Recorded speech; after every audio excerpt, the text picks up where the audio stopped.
Learn the lingo. Hey folks, Len Fletcher here with Remax Moves, and I'm sitting today with Dan Michaud with Network Funding, one of our preferred lenders, and want to have a discussion about an acronym that's out there. You've got tons of them in the mortgage industry, and the one today I want to talk about is PITI. Yeah, it doesn't stand for the first part of pitiful, Yeah. unfortunately. So what PITI actually stands for is principal, interest, taxes, and insurance, Okay. which are the components of a mortgage payment. All right.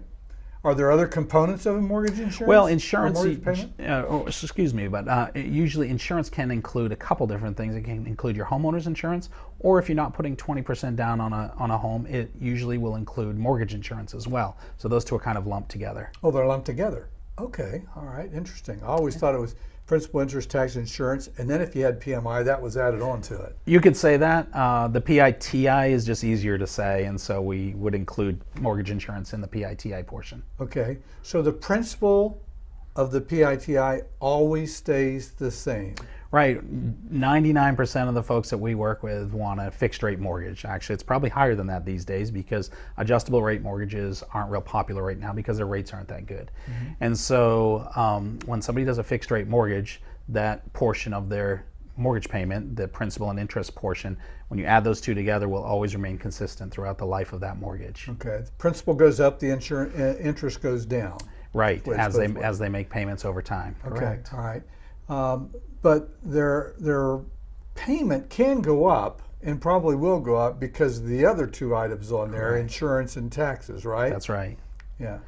So, the counties from time to time, in South Carolina where we operate, every county is required to have a reassessment every 5 years. Sometimes they can push it out an extra year, but generally speaking, it's about every 5 years. The county goes back and says, have values increased, which we're fortunate that they generally have increased. Mm-hmm. But the downside of that is your taxes will generally go up as well. Right. As they increase, and that will affect your payment. It takes a little while after the county issues that increase in the tax bill for it to catch up with your payment, but eventually it will increase your payment a little bit. Okay, and if you've never bought a home before, homeowners insurance does go up. Yeah. I don't think I've ever seen it go down. Yeah, we've seen a little bit more of an increase in the last year or two especially, and from what I understand, it's because of some hailstorms we had prior to that, which have an effect over time and cause rates to go up in our area. So when you have an event like that or a hurricane on the coast or something, it will affect rates statewide or region-wide, and eventually homeowners insurance will go up.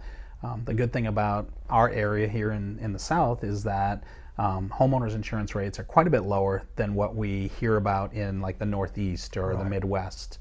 Okay, all right. So PITI, principal, interest, taxes, and insurance. So until next time, have a great day.